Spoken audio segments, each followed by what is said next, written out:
Bonjour, Eric Gibaud. Eh bien, je crois qu'il n'y a pas de meilleur endroit que mon espace vintage pour parler de négatifs en photographie argentique. Je n'ai pas dit quelque chose de négatif, sinon parler de négatifs. Alors, le gros problème des négatifs, c'est évidemment, on voudrait voir ce qu'il y a dessus. On voudrait pouvoir les passer à numérique, digital. On voudrait pouvoir peut-être même les éditer, puisqu'on peut retoucher la photo une fois scannée. Les puristes diront que non, mais enfin, tout respect, l'idée c'est quand même de le passer sur l'ordinateur. Alors il y a plusieurs moyens, un des moyens les plus connus évidemment c'est le scanner, mais c'est pas mon moyen préféré. Pour moi, mon moyen préféré, ma méthode préférée, c'est utiliser un objectif macro. Alors évidemment, tu vas pas faire que ça comme ça, hein. En essayant de viser et faire la photo, ce serait un peu de la folie. Pour ça, j'ai un outil que je vais te présenter aujourd'hui, c'est le Valois, ou Valoy, je ne sais pas comment ils disent, Easy 35. C'est très simple à utiliser, mais je vais te montrer comment ça marche, comment on le monte et les résultats obtenus. Allez, c'est parti! Alors, pour faire des photos, un négatif avec un objectif, il faut qu'il soit macro. Moi, je vais utiliser mon Olympus OM1 avec le 60 mm 2.8. Voilà, peu importe l'appareil que tu aies, du moment que tu as un objectif macro, on va voir les accessoires nécessaires pour pouvoir faire tout ça, mais sans objectif macro, ce n'est pas possible. Donc, je vais te montrer ce qui vient dans la boîte, les accessoires et tout ça, le monter sur l'objectif pour te montrer comment ça marche. Tu vas voir, il n'y a pas besoin de trépied, contrairement à d'autres systèmes que j'ai montré où il fallait une colonne ou un trépied. Là, c'est encore plus facile, c'est vraiment facile, d'où le nom Easy 35. Voilà, 35, c'est pour du format 24-36, on va voir ça.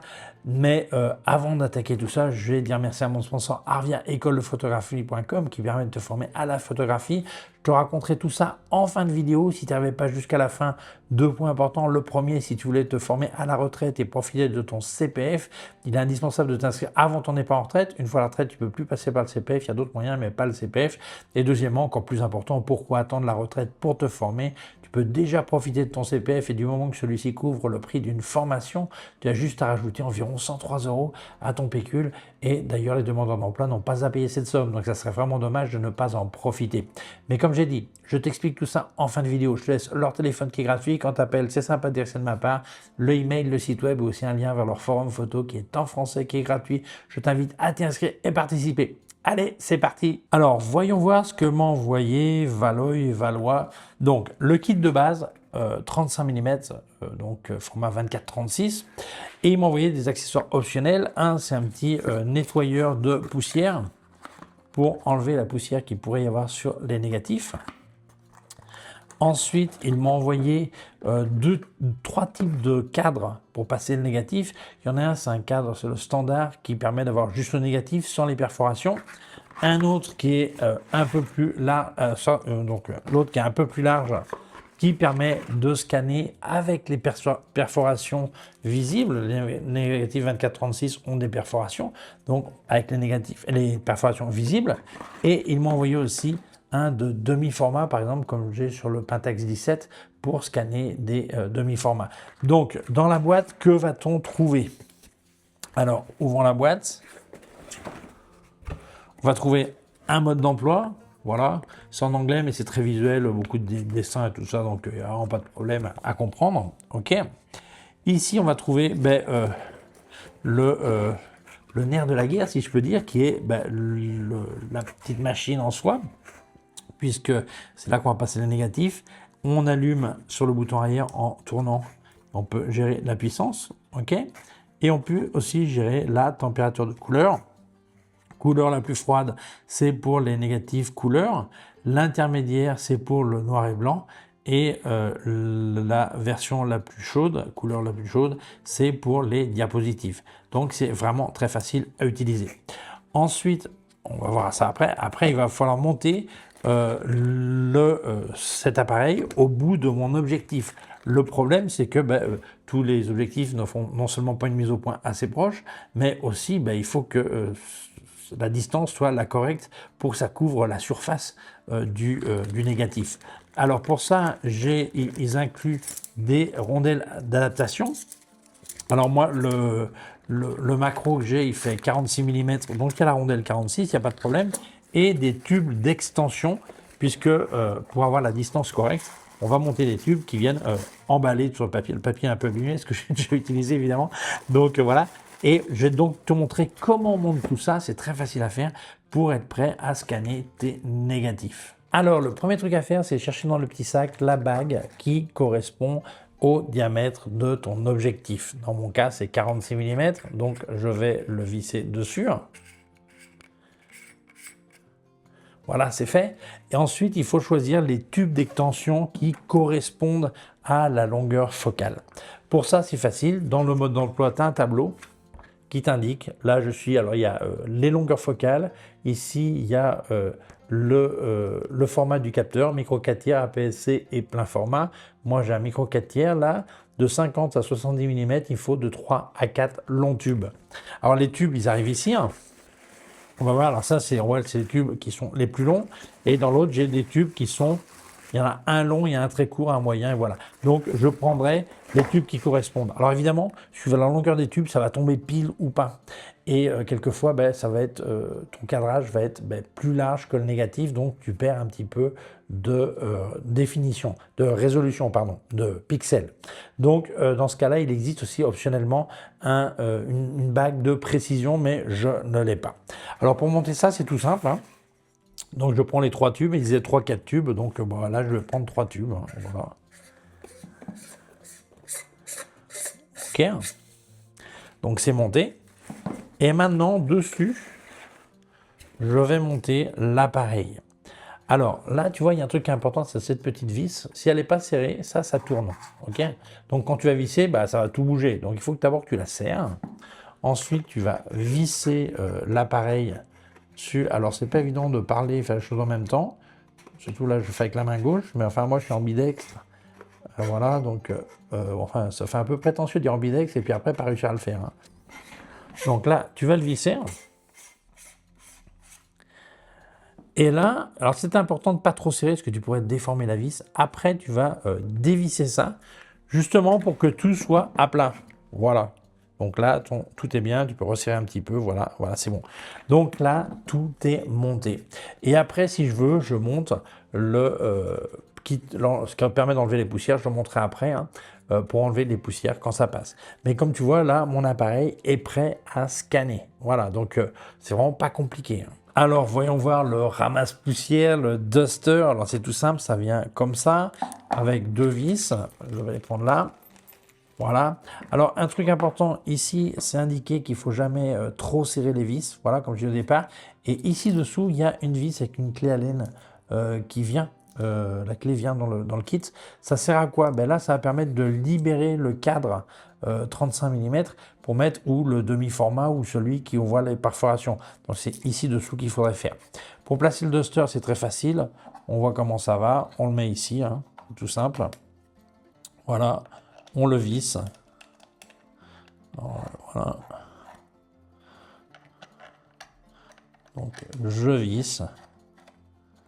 Et donc, le négatif rentrera par là et sortira par là. Il passera devant, donc entre l'objectif et la lumière. Voilà, donc ça va être tout simple.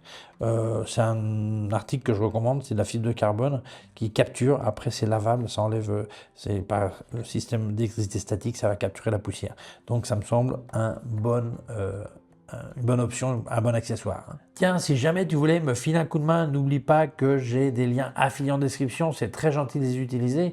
Et si jamais tu as acheté chez Digiphoto, ça serait vraiment sympa, comme à l'écran. Là où c'est un code créateur, si tu marques Jibo, ça me file un coup de main. Si tu as un code promo, il y a une case à côté qui est complètement compatible, qui dit code promo. D'ailleurs, je les partage régulièrement sur mes réseaux sociaux pour que tu puisses en profiter.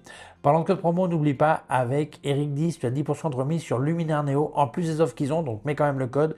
Et avec Eric20, tu as 20% sur Kenfaith, où tu trouveras tous les accessoires de KF Concept et autres marques. Donc profites-en, ça t'aide, ça m'aide, tout le monde est content. 1000 merci. Continuons. Alors, tout est monté. Premier truc, quand tu vas scanner négatif, je te conseille d'avoir des gants en coton. Comme je ne les trouve pas, voilà, je vais scanner un négatif ancien qui a déjà été scanné, donc même si je l'abîmais, c'est pas grave. C'est important parce que si tu fais des empreintes sur le négatif, c'est vraiment un problème. Alors, une fois que c'est prêt, tout simple, tu vas allumer ton appareil photo, ok. Le côté brillant, tu vas le mettre vers toi. Tu vas introduire là dans la fente, ici, à travers le nettoie poussière. Ok, tu vas voir automatiquement, je ne sais pas si tu le vois bien là, voilà, mais tu vas voir automatiquement qu'apparaît ton négatif là à l'écran. Je ne sais pas si tu le vois, moi j'imagine que oui, ok, voilà. Voilà, donc quand c'est bon, eh bien tu le cadres bien, voilà. Tu vas faire la mise au point, alors il y a plusieurs moyens de faire la mise au point, tu peux la faire manuel ou en autofocus. Perso, si tu n'arrives pas à bien voir, ben, essaie l'autofocus, voir, mais ça serait quand même mieux en manuel. Pourquoi? Parce que comme la distance, ça ne va pas changer entre négatifs, ben, la mise au point, une fois elle est faite, elle est faite. Une fois qu'elle est faite, ben, c'est bon, elle ne va plus changer, quoi.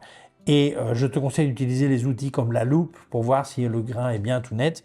Et voilà, ben, une fois que c'est prêt, tu t'assures que l'exposition est correcte, voilà, et tu fais la photo. Première photo est faite. Donc après, tu pousses le négatif. Voilà, tu vois que ça se déplace sur ton écran et tu es prêt pour le suivant. Rephoto, là je suis en autofocus, hein, mais ça aurait été mieux en manuel. Tu continues. Voilà. Alors je crois que je les ai peut-être fait la photo tête en bas. Voilà, c'est pas grave, je ferai le demi-tour, mais autant les mettre directement bien. Mais comme tu vois, c'est extrêmement facile. Comme je dis, n'importe quel idiot peut le faire puisque moi j'y arrive. Voilà. Voilà, donc tu vois, c'est vraiment tout simple à faire. Alors important, moi mon objectif il ouvre à 2.8 mais je te conseille de faire tes photos à f8. Pourquoi? Parce que même si le système fait que le négatif est bien plat, si jamais il n'était pas parfaitement plat, à 2.8 sur un macro à cette distance, eh bien ça risque d'avoir une partie qui sera hors mise au point. Donc je te conseille de faire f8, comme ça tu es sûr que ça, même avec une légère ondulation, tout va être mis au point sans aucun problème. N'oublie pas ça. Alors, dans le cadre du Olympus, quand je peux faire de la haute résolution, je le mets dans cette option, je mets un retard de 1 seconde après avoir déclenché, voilà, et ça va faire des photos de 80 millions de pixels. Est-ce que j'en ai besoin? C'est sûrement trop, mais enfin bon, je vais faire l'essai, voilà. Mais si tu as cette possibilité, tu peux en gagner encore plus de résolution et avoir jusqu'au grain. Mais attention, ça va aussi choper les poussières, hein, voilà. Alors voilà, j'ai fait mes photos, donc ça capture un négatif, donc évidemment mes photos sont en négatif, il faut que je les passe à positif. Là, je suis sur Lightroom, mais il y a plein d'options. Par exemple, Capture One a maintenant un module exprès pour ça. Donc là, je suis sur Lightroom. J'ai un petit programme que j'avais présenté, il s'appelait Negative Lab Pro. Donc je fais CTRL-N, il va apparaître. Là, il me demande quelle est la formule que j'avais, si c'était une caméra digitale, un scan, n'importe quoi. Donc ça le détecte automatiquement là sur une caméra digitale et je vais faire convertir le négatif. Donc il va le faire lui-même. Voilà. Là, c'est passé à positif. Alors, peu importe la qualité de la photo, hein, voilà. Là, je peux pouvoir ajuster tous les éléments que je veux. Voilà, il y en a qui aiment un look, un autre. Voilà, donc ça, je peux tout travailler comme je veux. Et une fois que je suis content, j'applique et voilà, ma photo est passée. Alors évidemment, comme j'avais de la marge, il faut que je recadre. Donc là, je vais passer bien qu'il soit bien en horizontal. Je vais virer le lock qui est ici et je vais recentrer ma photo. Donc comme on voit, ça aurait été bien si j'avais eu la petite bague d'ajustement juste sur mesure pour que ça tombe pile poil. Mais enfin bon, voilà. Là, j'ai pu retoucher j'ai pu recadrer ma photo. Donc voilà. Donc ça, c'est la photo que j'avais scannée, hein. Alors je ne sais pas si c'était de la super haute qualité, je n'ai pas comparé tout ça, mais c'est simplement pour que tu vois comme c'est facile. Je suis passé d'un négatif, j'ai pu faire une photo avec mon objectif macro et ce système, et maintenant je l'ai récupéré sur mon Lightroom et je le passe en positif. Plus facile, impossible. Alors, comme tu vois, c'est super facile à utiliser. Alors c'est vrai, il y a un débat, si le scanner c'est mieux et tout ça. Moi, je crois qu'il n'y a pas de débat. Il y a énormément de preuves, d'essais qui ont été faits. Faire des photos avec un objectif macro sur un négatif, il n'y a rien de mieux. J'ai d'ailleurs un copain qui a un scanner de tambour qui valait une fortune quand il est sorti. On a fait des comparatifs, mais ça n'a rien à voir. Ce système est 1000 fois meilleur. Alors c'est vrai, ça a l'air plus simple de mettre un scanner pour passer ses négatifs et tout ça, que ça, où il faut passer à la main et tout ça. Mais je te garantis, quand un scanner commence à avoir de la poussière qui se met sous la vitre et tout ça, même si en principe ça ne devrait pas arriver, ça arrive quand même et là ça devient une prise de tête monumentale. Donc sincèrement, je trouve que ça, c'est un des moyens les plus pratiques que j'ai vu. J'ai eu d'autres systèmes où tu mettais sur un trépied, mais ça, c'est tout bloqué ensemble. Et vraiment, je trouve ça fantastique. J'ai vraiment adoré. Ça marche très bien. Si jamais il t'intéressait, je te laisse des liens en description d'où est-ce que tu peux l'acheter. Donc, merci beaucoup à Valois de m'avoir envoyé cet appareil. Merci à toi d'avoir vu la vidéo. Mais avant de te dire au revoir, je dis merci à mon sponsor Arvia, écoledephotographie.com, qui permet de te former à la photographie à distance, donc par Internet. Mais ce n'est pas que de la théorie, tu as aussi des exercices pratiques à faire que tu devras monter sur leur plateforme. Et ce sont des professeurs diplômés en photographie qui vont te corriger. D'ailleurs, tu as une réunion virtuelle de temps en temps avec ton prof qui dit ce qui va pas, t'encourage et tout ça. Enfin, le boulot d'un prof. Alors, ils ont 6 types de formations, depuis devenir amateur averti, comme on dit, jusqu'à professionnel.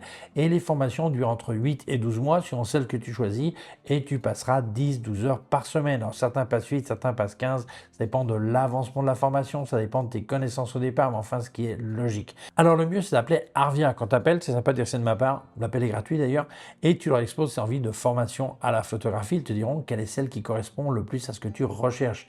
Ils te parleront aussi de tarifs, mais moi je vais te parler de financement. Plusieurs possibilités. La première, tu es peut-être demandeur d'emploi, donc évidemment je te souhaite de trouver un travail qui te plaise et qui soit bien rémunéré. Mais en attendant, parle avec ton conseiller chez France Travail, tu lui parles d'Arvia, tu lui exposes ses envies de reconversion à la photographie et il te dira quelles sont les solutions pour faire un financement ou un cofinancement. Autre possibilité, l'autofinancement, le mot est magnifique, mais ça veut dire ce que ça veut dire. Tu as l'argent, tu payes, voilà, comme les 3/4 des choses qu'on achète. Et la méthode peut-être la plus connue, c'est le CPF, compte personnel de formation. Chaque année travaillée en France, tu as un petit pécule qui s'accumule, un jour tu peux l'utiliser pour te former. Alors il y a certaines conditions, beaucoup me disent « Ah oui, j'ai du pécule, je l'utiliserai à la retraite ». Oui, tu peux l'utiliser à la retraite, mais seulement si tu t'étais inscrit avant ton départ en retraite. Une fois à la retraite, tu ne peux plus passer par le CPF. Donc voilà, c'est un truc à savoir. Mais il y a d'autres moyens, l'autofinancement, le cadeau de Noël, voilà, ok, mais pas le CPF. Mais pourquoi attendre ta retraite pour te former? Tu peux déjà profiter de ton pécule et du moment que celui-ci couvre le prix d'une formation, tu auras juste à rajouter environ 103 €. D'ailleurs, les demandeurs d'emploi n'ont pas à payer cette somme, donc ça serait dommage de ne pas en profiter. Mais comme j'ai dit, le mieux c'est d'appeler Arvia. Donc je te laisse leur téléphone qui est gratuit, le email, le site web, aussi un lien vers leur forum photo qui est en français, qui est gratuit. Je t'invite à t'y inscrire et participer. Et bien voilà, merci Arvia d'avoir sponsorisé ma vidéo, merci à toi de l'avoir vue. Si tu penses qu'elle peut intéresser d'autres personnes, je t'invite à la partager sur les réseaux sociaux. Si tu ne l'as pas encore fait, je t'invite à t'abonner à ma chaîne YouTube, il y a un petit bouton par là et une clochette. Si tu appuies sur la clochette, tu recevras un avis quand je monte une nouvelle vidéo. Mon site web erigio.com/fr pour la version en français et mes cours de photographie en vidéo. erigio.com/fr stage cours en ligne. Si tu as une quelconque question, tu peux laisser un commentaire dessous. Je te rappelle que j'ai des liens affiliés en description, c'est très gentil de les utiliser. Et si jamais tu as acheté chez Digiphoto, ça serait vraiment sympa, comme à l'écran. Là où ça marque code créateur, si tu marques Gibo, ça me file un coup de main. Si tu as un code promo, il y a une case à côté qui est complètement compatible, qui dit code promo. D'ailleurs, je les partage régulièrement sur mes réseaux sociaux pour que tu puisses en profiter. Parlant de code promo, n'oublie pas, avec Eric 10, tu as 10% de remise sur Luminar Neo, en plus des offres qu'ils ont. Donc mets quand même le code et tu fais des économies. Avec Eric 20, tu as 20% sur Kenfaith, où tu trouveras tous les accessoires de KF Concept et autres marques. Donc profites-en, ça t'aide, ça m'aide, tout le monde est content. Mille merci. Je te laisse aussi un lien de mon compte PayPal au cas où tu veux faire un don. Merci beaucoup, prends soin de toi et à très bientôt. Ciao!